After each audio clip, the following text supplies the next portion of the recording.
नवनवीन व्हिडिओला पाहण्यासाठी या YouTube चॅनलला सबस्क्राइब करा आणि बेल आयकॉन दाबायला विसरू नका आणि सोबतच या व्हिडिओला लाईक करा, शेअर करा आणि कमेंट करायला सुद्धा विसरू नका। उद्धवा, तुला मी ज्ञान कथन करतो, परंतु हे दोन चोर आहेत, एक लय आणि विक्षेप।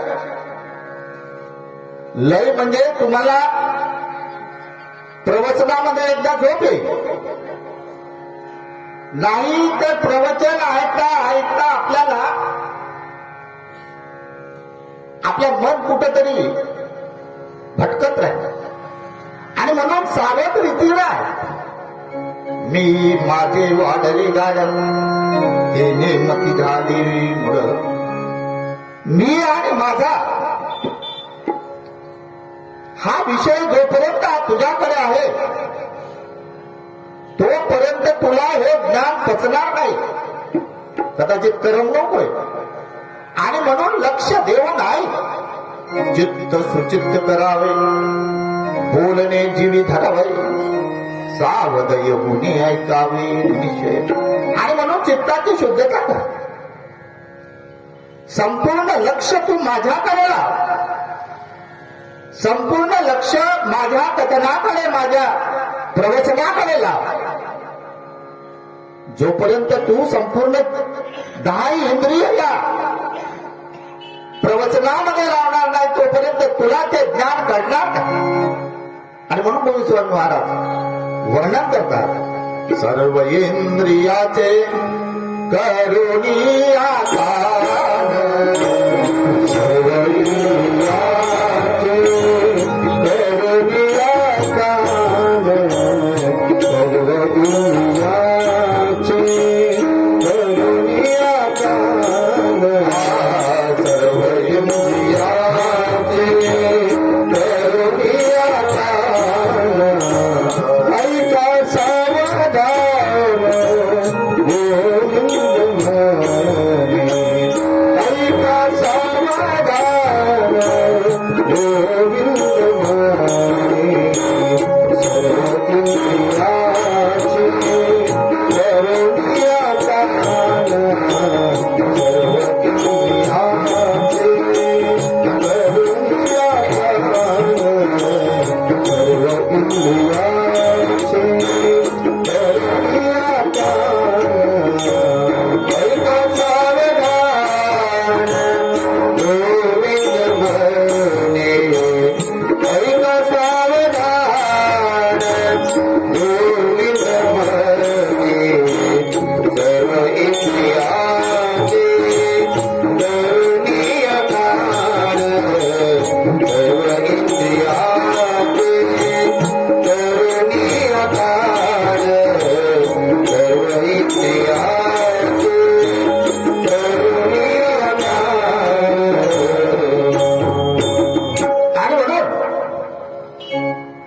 भगवान गोपाळ कृष्ण उद्धवाला निजज्ञान, ब्रह्मज्ञान, आत्मज्ञान कथन करीत आहे। भगवान गोपाळ कृष्ण उद्धवाला मार्गदर्शन करतात ते एकनाथ महाराज आपल्या भागवतामध्ये वर्णन करतात। श्रीकृष्ण म्हणे उद्धवासी, सावध होई निज मानसी, येतो निया मनुष्य लोकासी, आप आपणासी उठारावे। अरे तू सावध रीती नाही, या कलियुगामध्ये प्रत्येकाला आपला आपणच उद्धार करायचा आहे। मी तुमचा उद्धार करायला येणार नाही, तुमचा बाप तुमचा उद्धार करणार नाही, तुमचा माय तुमचे उद्धार करणार नाही, तुमचा भाऊ तुमचा उद्धार करणार नाही। आणि म्हणून तुकाराम महाराज वर्णन करतात, सोय रे धाय रे संपत्तीचे लोक, सोय रे धाय रे संपत्तीचे लोक, सोय रे धाय रे संपत्तीचे लोक, निधानाचा एक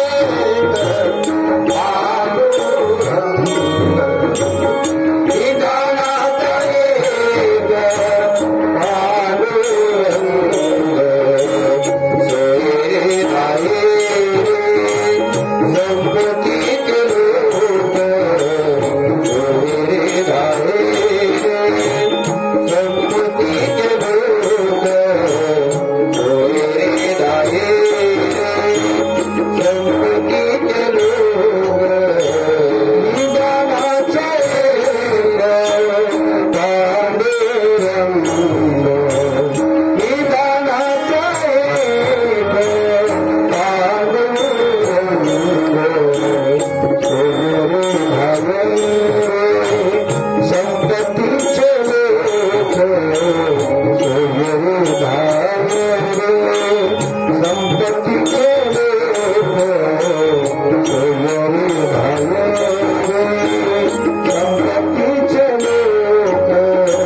प्रत्येकाला प्रत्येकाचा आपापला उद्धार करण्याची गरज आहे.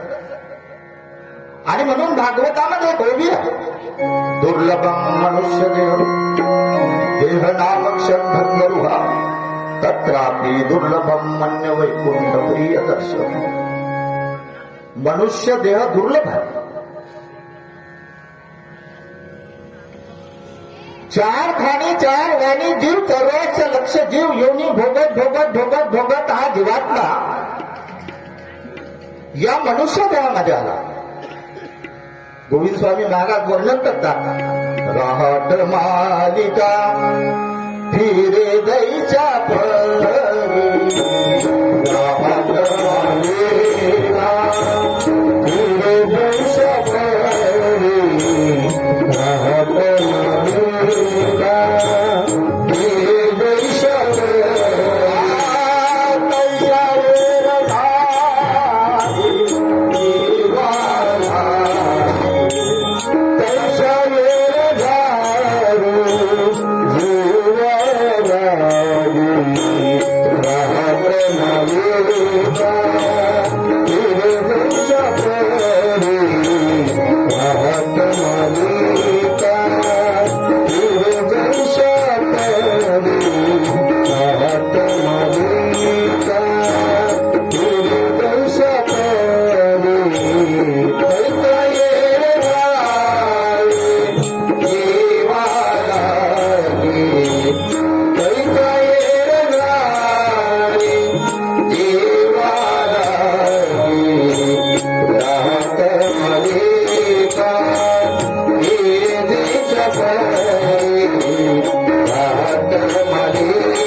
नाना योन्या भोगत भोगत भोगत भोगत भोगत भोगत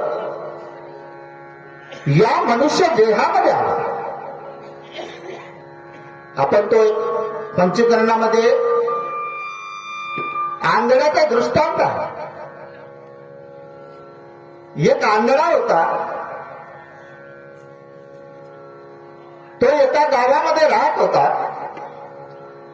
त्या गावाला एकच भिंत होती, दिवाल होती. त्या दिवालीला एकच दरवाजा होता. त्या आंधळ्याला त्या गावाच्या बाहेर जायचं होतं, परंतु तो आंधळा होता. बाहेर जाण्याचा रस्ता त्याला माहीत नसल्यामुळं त्याने एका सज्जनाला विचारलं, बाबाजी मला या गावामधून बाहेर जायचं आहे, मला मार्ग सांगा. त्यानं सांगितलं, तू या दिवाळीला हात धरत धरत धरत धरत धरत समोर जा. ज्या ठिकाणी दरवाजा येईल त्या ठिकाणातून तू बाहेर निघून जाशील. तो आंधळा त्या दिवाळीला धरत धरत धरत धरत धरत धरत गेला. दरवाजा आला, परंतु कर्म धर्म संयोगानं त्याच्या ढुंगणाला होता गजकरण. आता तो गजकरण खाजवायला लागला, खाज लागली. दिवाळीचे हात सोडले आणि गजकरण खाजवाले भिडला. आता गजकरण खाजवता खाजवता खाजवून लागला, पाय चालतच होते. दरवाजा गेला सुटून, पुन्हा हात धरले, पुन्हा त्या दिवाळीला फिरत फिरत फिरत फिरत फिरत फिरत पुन्हा आला त्या दरवाज्यावर. पुन्हा गजकरण तो खाजवला, ढुंगणाचे हात सोडले, ढुंगणाला हात पकडला आणि खाजवू लागला. पुन्हा तो दरवाजा सोडला. आपलीही परिस्थिती तीच आहे. आपल्याला सुंदर असा नरदेह प्राप्त झालेला. वास्तविक नरदेहाचे नियोने सच्चिदानंद पदवी घेणे एवढा अधिकार नारायणे कृतावलोकने दिला असते. मनुष्य योनी मनुष्य जन्म हा स्वर्गाचा द्वार आहे.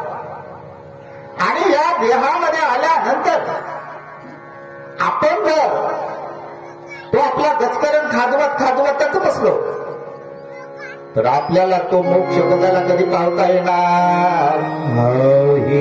देहनाम क्षणभर करू. या कलियुगामध्ये मनुष्याचे आयुष्य 100 वर्षाचे आहे. पूर्वीच्या काळामध्ये आपले आजे पंजे 100 वर्ष जगले, परंतु आता 50 आणि 60 वर्षामध्ये चले जायचा कायदा. आणि म्हणून तुकाराम महाराज वर्णन करतात, तेव्हा तो उंदीर घेऊन जाईल भोगा. तेव्हा तो उंदीर घेऊन जाईल भोगा.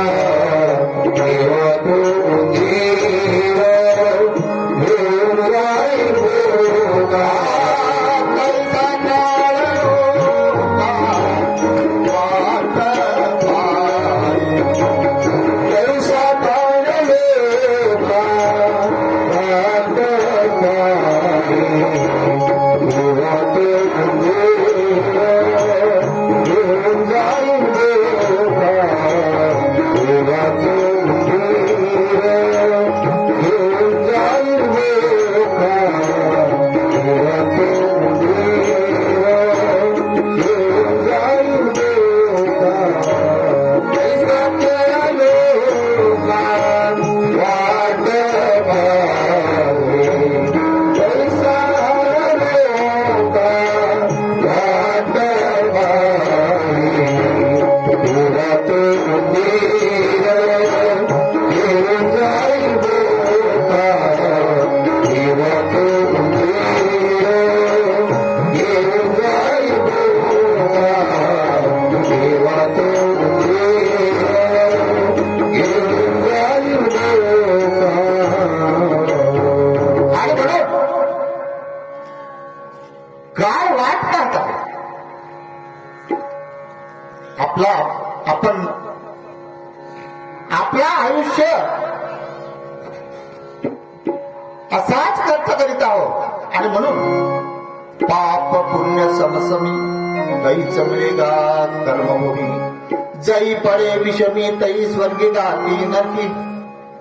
पाप पुण्याचा समान तराजू झाल्यानंतर आपल्याला सुंदर असा नरदेह प्राप्त झाला. जई पडे विषमी तई स्वर्गी गाती नरकी. आणि म्हणून एकनाथ महाराज आपल्या भागवतामध्ये वर्णन करतात, अत्यंत सुकृते स्वर्गा चढे, अत्यंत पापी अधोगती घडे. सुकृत जर जास्त झाले, पुण्य जर जास्त झाले तर स्वर्गाची प्राप्ती, आणि पाप जर जास्त झाले तर नरकाची प्राप्ती, अधोगती होते. आणि म्हणून प्रत्येकाला विचार करण्याची गरज आहे. उद्धवानं प्रश्न केला, देवा तुम्ही म्हणता पाप पुण्य करूने जन्मा येतो प्राणी, समान कर्मे नरदेह जोडी, तरी समजता समबुद्धी का नगळे. तुम्ही म्हणता समान कर्मांना नरदेहाची प्राप्ती होते, तर हे सर्व लोक सारखेच असायला पाहिजे ना. एक रागिष्ट आहे, एक कोपिष्ट आहे, एक तामशी आहे, एक शहाणा आहे, सुबुद्धीचा आहे. असे वेगवेगळ्या विचाराचे लोक का उत्पन्न झाले. भगवान गोपाल कृष्ण उत्तर देतात, उद्धवा पापाचा एक महाचिरा, पुण्य जोगुणी चारा चुरा, समान आलिया तुळा भावा, येणे जन्मा नरा दृढ पाप बुद्धी. अरे एकाचा पापाचा महाचेहरा. उदाहरणार्थ एखाद्याने एखादा खून केला, आता खून करणं हा मोठा अपराध आहे ना. एखाद्या परस्त्रीवर अभिलाषा करणं, बलात्कार करणं हा मोठा पाप आहे ना. एखाद्याची संपत्ती हडप करणं हा मोठा पाप आहे. एखाद्यानं मोठा पाप केला, महाचिरा मोठा गठ्ठा बनवला, एका तराजूवर तो गठ्ठा ठेवला आणि एका तराजूवर लहान सहान पुण्य केले. आता कोण्या गरीबाला जेवण देते, कोणाच्या मदतीला धावतो, असे लहान सहान पुण्याचे काम जर आपण केलो तर तो गठ्ठा आपण एका तराजूवर ठेवू. पापाचा मोठा गठ्ठा एका तराजूवर, पुण्याचा लहान लहान छोटे छोटे पुण्य आपण करू, त्या पुण्याचा गठ्ठा एका तराजूवर ठेवू. आता दोन्ही झाले, सारखे झाले का? समान तुला भार आहे, परंतु यानं मोठा पाप केला होता ना, आणि म्हणून हा जो पुढच्या जन्मी जन्मणार आहे तो दृढ पापी जन्मणार. तो काही सज्जनाच्या घरी सज्जन म्हणून जन्माला येणार, तो दुराचारी म्हणून जन्माला येईल. आणि दुसरी गोष्ट, एकाचे पुण्य अत्यंत थोर, पाप लहान सहान करुणी थोर. एकाचे पुण्य अधिक थोर आहे.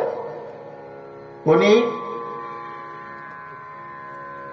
ही जागा, आमचा तो पैका बुवा नाही का, पैका बुवानं ही जागा या मंदिराला दान केली, त्याच्यासारखा पुण्यवान कोणी नाही. एखाद्यानं अन्नदान केलं असेल, एखाद्यानं एखाद्या माणसाला अडचणीच्या वेळेस सहाय्य केलं असेल, हा त्याचा झाला पुण्य मोठा झाला. आता त्याच्या पापाचा विचार करू आपण.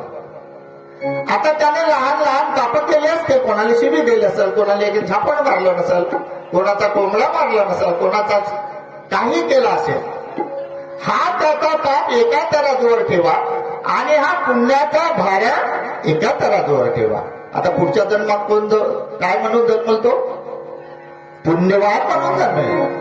आणि म्हणून समान कर्मी नरदेह जोडे तरी समत्वा समबुद्धी प्राण घडे. या प्रश्नाचं उत्तर भगवान गोपालकृष्णाने दिलं. तेच उत्तर गीतेमध्ये दिलं अर्जुनाला. माझ्या दर्शनी भजनेला सत्पात्र देह वेचिला, तो जन्मला श्रीमंत कुळी. मज उपजता जने नजे, नाना हिंसा किजे, तो जन्मला दरिद्री. आणि म्हणून पाप पुण्याचा समान तराजू झाल्यानंतर आपल्याला सुंदर असा नरदेह प्राप्त झाला. या जन्मामध्ये आल्यानंतर जर आपण मोक्षाची प्राप्ती करून घेतली नाही तर गेला गेला जन्म न भजता पंढरीराया, न भजता पंढरीराया,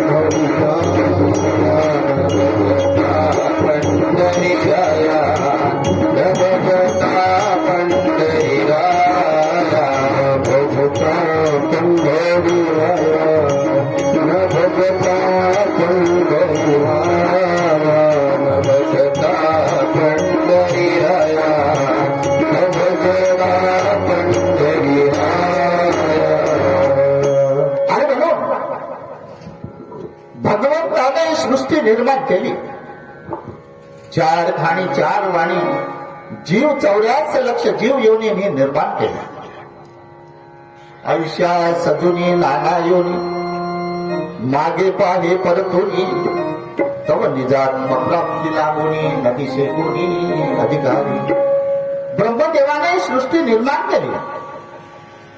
वृक्ष योनी निर्माण केली, तिर्यक योनी निर्माण केली. या योनीमध्ये त्या भगवंताला परमात्मा प्राप्ती करण्याचा कोणी अधिकारी दिसला नाही. आणि म्हणून मोठ्या प्रेमानं भावानं भक्तीनं ही मनुष्य योनी निर्माण केली. बाहुले मनुष्य देही, निज ज्ञान घातले पाही, ज्या ज्ञाने विदेही पावती निज सुखा. आणि मोठ्या प्रेमानं भावानं भक्तीनं भगवंतानं ही मनुष्य योनी निर्माण केली. आत्मा म्हणे श्रीनारायण, धाड मानवाच्या जन्माला, मानवाच्या जन्मा येऊनी आठवेन तुझ्या नामाला. हा जीवात्मा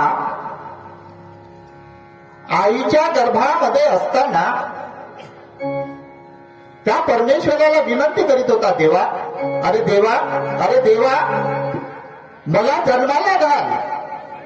या गर्भामधून बाहेर आल्याबरोबर मी तुझे पूजन करीन, भजन करीन. परंतु हा जीवात्मा बाहेर आल्याबरोबर तो कवा म्हणून बोलू लागला. आणि म्हणून रामदास स्वामी आपल्या दासबोधामध्ये वर्णन करतात, गर्भी बोलीजे सोहम सोहम, बाहेर पडता मने कोहम कोहम.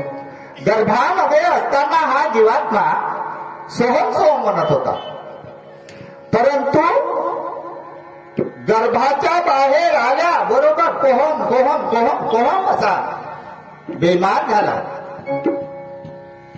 परमेश्वरासोबत केलेला जो करारनामा होता तो यानं बर्बाद केला. आणि म्हणून एकनाथ महाराज वर्णन करतात आपल्या भागवतात, पावणी मनुष्यपणा जो न साधे ब्रह्मज्ञाना, तो दाढीचा मेंढा झाला, विषयाचरणी वेचतू. हा मनुष्य जन्म प्राप्त झाल्यानंतर जो मनुष्य ब्रह्मज्ञानाची प्राप्ती करून घेत नाही त्याला मेंढ्याची पद्धत, दाढीचा जो मेंढा राहते ना, त्या मेंढ्यासारखी त्याची गती होती. त्याहीपेक्षा तर ते तुकाराम महाराज मोठ्या भयानक शब्दामध्ये वर्णन करतात, हरीच्या भजना लागशी हरीच्या भजना लागशी हरीच्या भजना लागशी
करल्यानंतर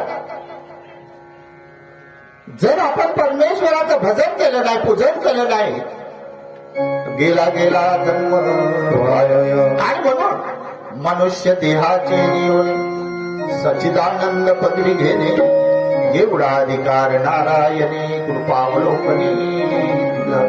मनुष्य देहाच्या ज्ञानानं मनुष्यामध्ये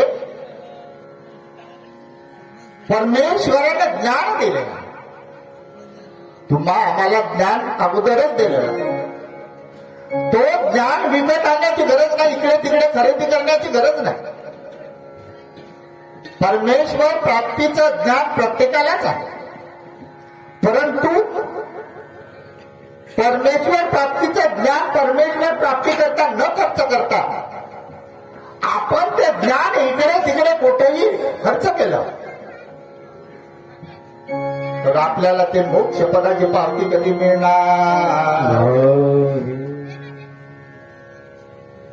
मनुष्य योनीमध्ये कर्मे करिता विवेक पूर्ण नरित होई नारायण.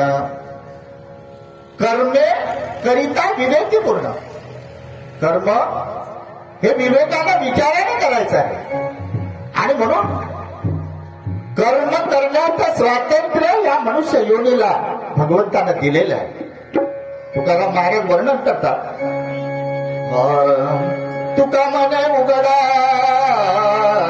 आहे ही जगात, तुका म्हणे उघडा आहे ही जगात, तुका म्हणे उघडा आहे ही जगात.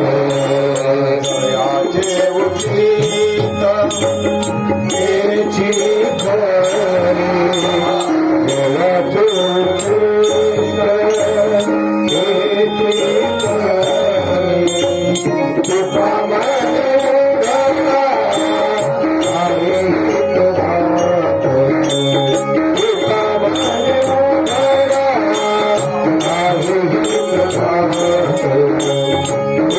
म्हणे उघडा आहे ही जगात. जयाचे उचित तेची खरी, जयाचे उचित तेची खरी, तुका म्हणे उघडा आहे ही जगात, तुका म्हणे उघडा आहे ही जगात, तुका म्हणे उघडा आहे ही जगात. आणि म्हणून मनुष्य देहामध्ये ज्ञान आहे. इतर योनीची ठाई हा विचारूची नाही. आहार निद्रा भयमैथुन सर्व योनीस समसमान, परंतु मनुष्य देहीचे ज्ञान अधिक जाण सर्वाशी. आहार आहे, निद्रा आहे, भय आहे आणि मैथुन आहे. ह्या चार गोष्टी मनुष्यातही आहे आणि पशुतही आहे, परंतु मनुष्यामध्ये एक ज्ञान दिलेला, विवेक दिलेला आहे.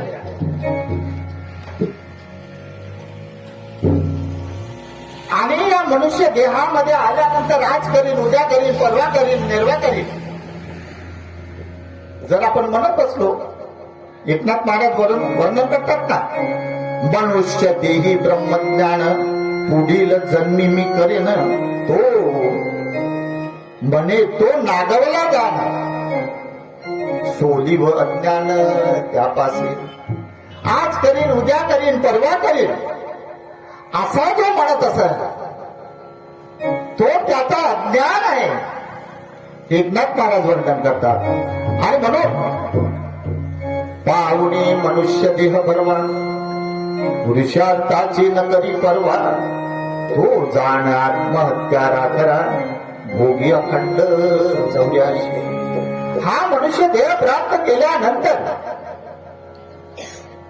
पुरुषार्थाचा जर आपण विचार केला नाही, पुरुष म्हणजे आत्मा, अर्थ म्हणजे इच्छा. आत्मप्राप्तीची इच्छा न करणं म्हणजे आत्महत्या. आत्महत्येसारखं दुसरं कोणतंही पातक नाही. एखाद्याला जानसे मारला तर तो कमी पातक लागला, पण ज्याला स्वतःच्या जीवाची जर पर्वा नसेल तर तो इतराची काय परवार करणार नाही. आणि म्हणून गोविंद स्वामी महाराज आपल्या अभंगामध्ये आपली अनुभूती व्यक्त करतात. घरातून जेव्हा बाहेर निघालो, घरातून जेव्हा बाहेर निघालो, घरातून जेव्हा बाहेर निघालो, आय संता भेटला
वर्णन करतात, आपले अनुभव प्रकट करतात. बाबा रे, मी माझ्या मूळ घरामधून जन्माला आलो. जीवो ब्रह्मेव ना परा. हा जीवात्मा त्या ब्रह्मतत्वाचा अंशा अवतार आहे. गोविंद स्वामी महाराज वर्णन करतात. बाबा रे, मी त्या घरामधून आलो त्यावेळेस हे ज्ञान, परमेश्वर प्राप्तीचं ज्ञान मी घेऊन सोबत घेऊन आलो. आपल्या गृहस्थाश्रमामध्ये आलो. परंतु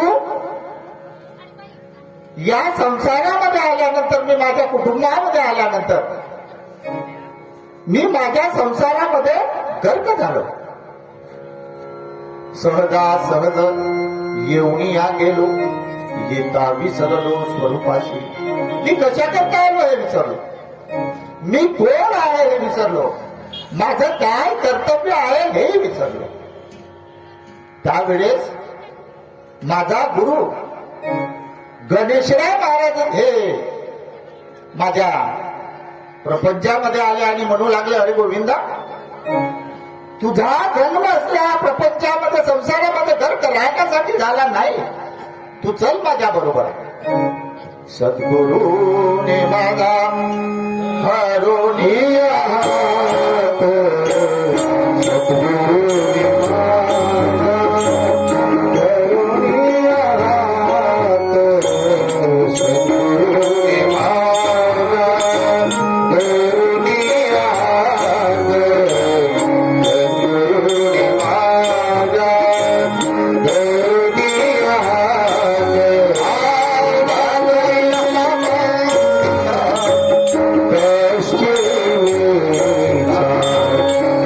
कविया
आपला अनुभव प्रकट करतात. बाबा रे, मी माझ्या सद्गुरूनं दाखवलेल्या मार्गाने गेलो, त्यांनी दिलेला मार्गाने मी चालत गेलो, एकाएकी झालो ब्रह्मरूप. गोविंद स्वामी म्हणे तू दिले बंधन, सद्गुरु निधान बाबा गेली. आणि त्या माझ्या सद्गुरूनं गणेशरायनं माझा हा जो जन्म मृत्यूचा जो फेरा आहे तो चुकविला. आणि म्हणून गुरुवीन ब्रह्मज्ञान सर्वता नवे नवे गा जाण, या अर्थी उपनिषदी प्रमाण सांगत आहे. आणि म्हणून सद्गुरु शिवाय ब्रह्मज्ञानाची प्राप्ती होतच नाही. 2 वेळा कथन केलेलं आहे, नवे नवे. आणि म्हणून सद्गुरु कसा पाहिजे? सद्गुरु सोस्त्रीय पाहिजे. सद्गुरु कसा पाहिजे? श्रोत्रिय पाहिजे, ब्रह्मनिष्ठ पाहिजे. आणि त्याच्याबद्दल रामदास स्वामीनं उत्तर दिलेलं आहे. होडी जो शब्दाचे अंतर, वस्तुदावी निज सार, तो जो गुरुचा माहेर अनाथाचा. जो सद्गुरु शब्दाचा अंतर फोडत असेल, जे वेदाचा गुढ ज्ञान कथन करत असेल, असल्या सद्गुरूला शरण जाण्याची गरज आहे. जो शास्त्रीय, जो ब्रह्मनिष्ठ आहे, ज्याची ब्रह्मावर निष्ठा आहे, असल्या सद्गुरूची गरज आहे. आणि शिष्य कसा पाहिजे? आणि तेही रामदास स्वामी वर्णन करतात. सद शिष्याचे लक्षण, सद्गुरु वचनी विश्वास पूर्ण, अनन्य भावे शरण, या नाव सदशिष्य. सदशिष्य कसा पाहिजे? सद्गुरूच्या वचनावर जो विश्वास ठेवत असेल, अनन्य भावे जो त्या सद्गुरूला शरण केलेला असेल, असला सद्गुरू पाहिजे, असला शिष्य पाहिजे. गोविंद स्वामी संप्रदायामध्ये तो शिवराम बुवा एक सत्शिष्य होता. मालदुगीची गोष्ट आहे. मालदुगीला गोविंद स्वामी महाराजांचा मुक्काम होता. गोविंद स्वामी महाराजाला जेवण झाल्यानंतर पान खायची सवय होती. आणि म्हणून एक दिवसाचा प्रसंग आहे. गोविंद स्वामी महाराजांचा जेवण झाला, त्याच्यानंतर त्यांनी सांगितलं, अरे शिवराम पानात नाही. आता शिवरामकडे पानच नव्हते. आणि म्हणून तो शिवराम धावत कुरखेड्याला गेला, तेथून वापस आला पान घेऊन. बाबाजीला पान दिला, पण बाबाजी खायला तयार नाही. अरे जा म्हणे, तुझ्या आजपासून मी पान खात नाही. आता तो शिवराम बुवाच हो. शिवराम बुवा म्हणतो, बाबाजी जोपर्यंत तुम्ही पान खाणार नाही तोपर्यंत मी जेवण करणार. आणि म्हणून 1 दिवस झाला, 2 दिवस झाला, 3 दिवस झाले. बाबाजीनं पान खाल्ला नाही आणि शिवराम बुवा जेवला नाही. शेवटी आडकुजी पाटील म्हणतात, बाबाजी तो भरल ना. शेवटी शिवराम बुवा परीक्षेमध्ये पास झाला. आणि म्हणून त्यांनी आरतीमध्ये ओम हेचे गोविंद स्वामी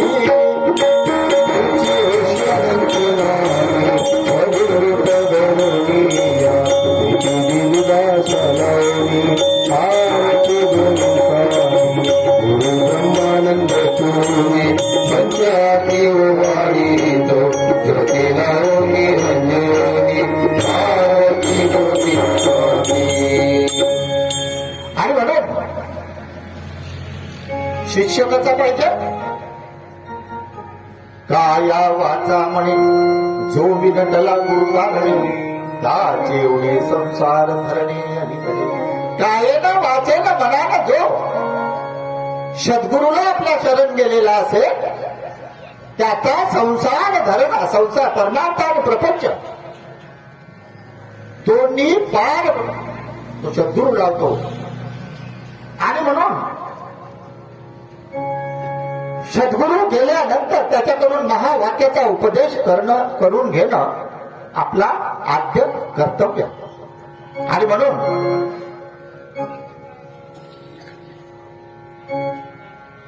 रामदास स्वामी म्हणतात महावाक्याचा उपदेश भला परी त्याचा जप नाही बोलिला ते तिचा तो विचार केला पाहिजे साधके. सद्गुरूने आपल्याला जो महावाक्याचा उपदेश केलेला आहे त्याचा जप सांगितला नाही. जो हम ब्रह्मास्मी बोध केलेला आहे त्याचा जप सांगितला नाही. त्याचा विचारच केला पाहिजे. तत्वम अशी स्वयंपूर्ण हे जी महावाक्याची गुण. तत् म्हणजे ते, त्वम म्हणजे तू आहेस. अरे अशी पदानं तू ब्रह्म आहेस. ही जी महावाक्याची गुण आहे त्याचा विचार केला पाहिजे. जोपर्यंत आपण विचार करणार नाही तोपर्यंत आपल्याला ते इष्ट वस्तू कधी भेटणार.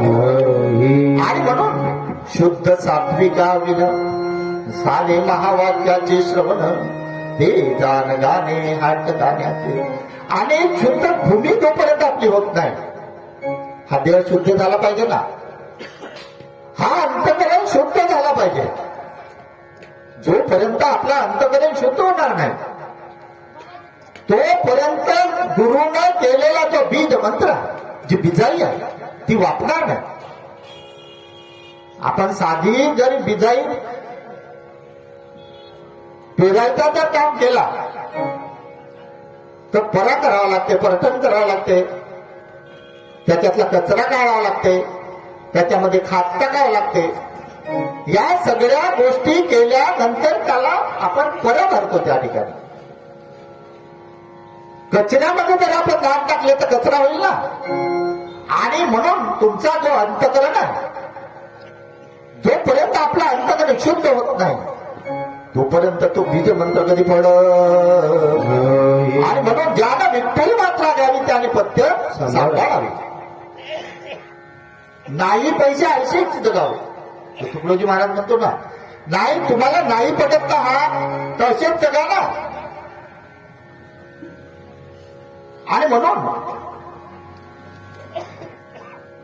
ज्याने विठ्ठल मात्रा घ्यावी त्याने पथ्य सांभाळलं पाहिजे. आपला गुरु सांगतो आपल्याला, बापू रे मांस मटण नको खाऊ, दारू नको पिऊ. परंतु आपण दारू आणि मांस मटण असा तसा करायला लागलो तर आपल्याला तो बीज मंत्र कधी पडणार. आणि म्हणून आपल्या गुरुकडून जो आपण बीज मंत्र केलाय मी कोण विश्वकोण याचे करावे निरीक्षण बघात रूप सहजची पूर्ण दिसत आहे. आपल्या गुरुनं सांगितलं तू स्वयंभू आहेस. आपल्या गुरुनं जो बीज मंत्र दिलाय त्याला सांगितलाय तू स्वयंभू आहेस, तू स्वतः देव आहेस. आपल्या गुरुच्या वचनावर जर आपण विचार करून आपण आपल्या देहाचा जर निषेध केला मी कोण आहे, मी म्हणजे हा देह आहे की देहाहून वेगळा कोणी आहे याचा विचार करण्याची गरज आहे. मी कोण विश्व कोण याचे करावे निरीक्षण मग आत्मरूप सहजची पूर्ण दिसत असेल. आणि म्हणून मी म्हणजे हा देह नाही. मग हा देह कशापासून बनलेला आहे? हा देह पंचमहाभूताचा आहे. या देहाला 3 अवस्था आहे. स्वप्न अवस्था, सुसुप्ती अवस्था, जागृत अवस्था. या देहाला 3 देह आहे, स्थूल सूक्ष्म कारण. हा देह 3 गुणांना आहे, तमोगुण, रजोगुण, सत्वगुण. आणि म्हणून देह मी नाही आणि माझा नाही. जोपर्यंत आपण याचा विचार करत नाही, आत्मतत्वाची प्राप्ती करायसाठी विचार करायची गरज आहे. या रे सगळे जमू एकत्र आत्मचिंतन करण्याला तत्वज्ञान हे निरसुनी सगळे तत्वज्ञानाचा निरसन करण्याची गरज आहे. आणि म्हणून ज्ञानेश्वर माऊली वर्णन करतात, म्हणतो नवनीता तैसे गे अनंता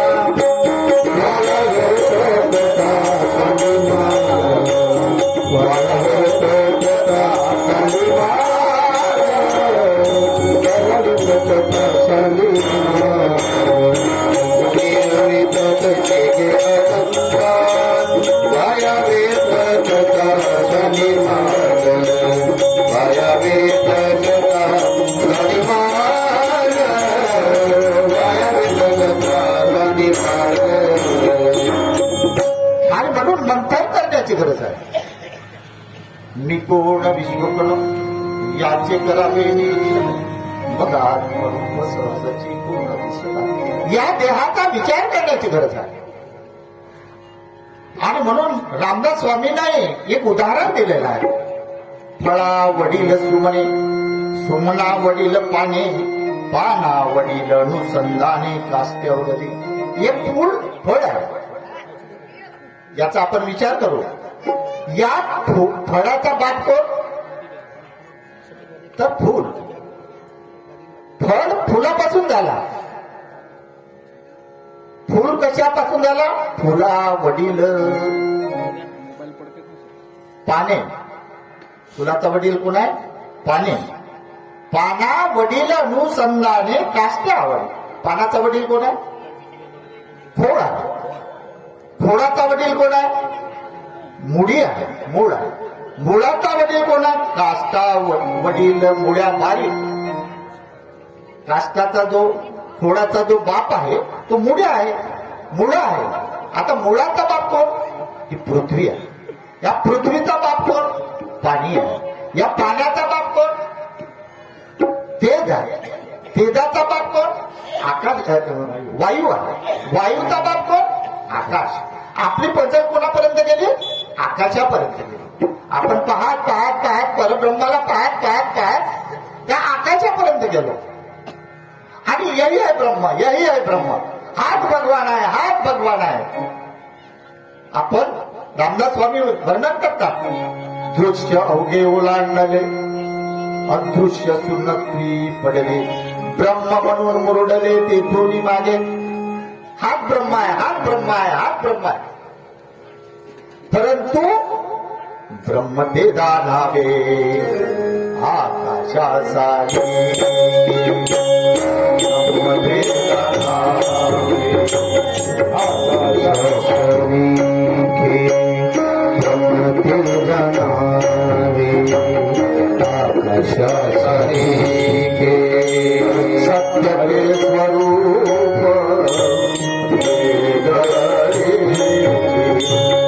सत्य ते स्वरूप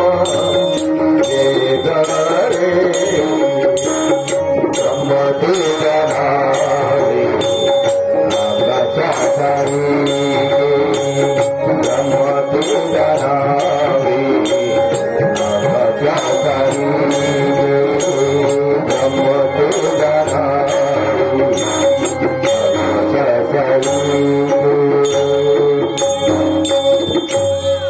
आणि म्हणून ब्रह्म, आकाश म्हणजे ब्रह्म आहे.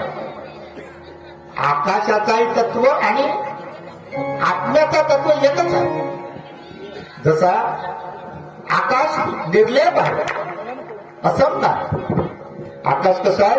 असंत. आपल्याला आकाश या पृथ्वीवर टेकलेला दिसतो, परंतु आपण या पृथ्वीची प्रदक्षिणा जरी टाकली तरी तो अक्षर पृथ्वीला भेटल्यासारखा दिसत. असंत आहे, अभेद आहे.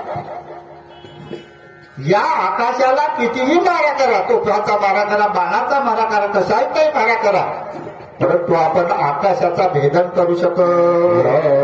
आकाश कसा आहे? निर्मळ आहे. गगन बुडाले डोई परिते उजके भिजलेची नाही. गगन जरी समुद्रामध्ये बुडलेला जरी दिसला तरी आपल्याला तो समुद्रामध्ये बुडलेला दिसणार. तत्व आत्माही आहे. आत्मा कसा अभेद आहे. नैनम चिंतंती शस्त्राने नैनम दाहती पावता. आणि म्हणून गोळी स्वामी महाराज आपल्या अभंगामध्ये वर्णन करतात. तुझा देहा माझी आत्मा आहे साय. तुझा देहा माझी आत्मा आहे साय. तुझा देहा माझी आत्मा आहे सार. तुझा देहा माझी आत्मा आहे सार. दयाचा विचार करुणी दयाचा विचार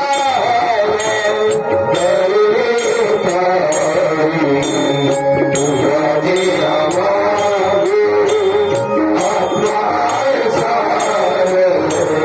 तुझा देहा माझी आत्मा आहे सार. तुझा देहा माझी आत्मा आहे सार. दयाचा विचार करुणे वारी. दयाचा विचार करुणे वारी. तुझा देहा माझी आत्मा आहे सार. तुझा देहा माझी आत्मा आहे सार. तुझा देहा माझी आत्मा आहे सार. कधी मागेली आहे एक रूप. कधी मागिलो आहे कधी मागेलो आहे एक रूप.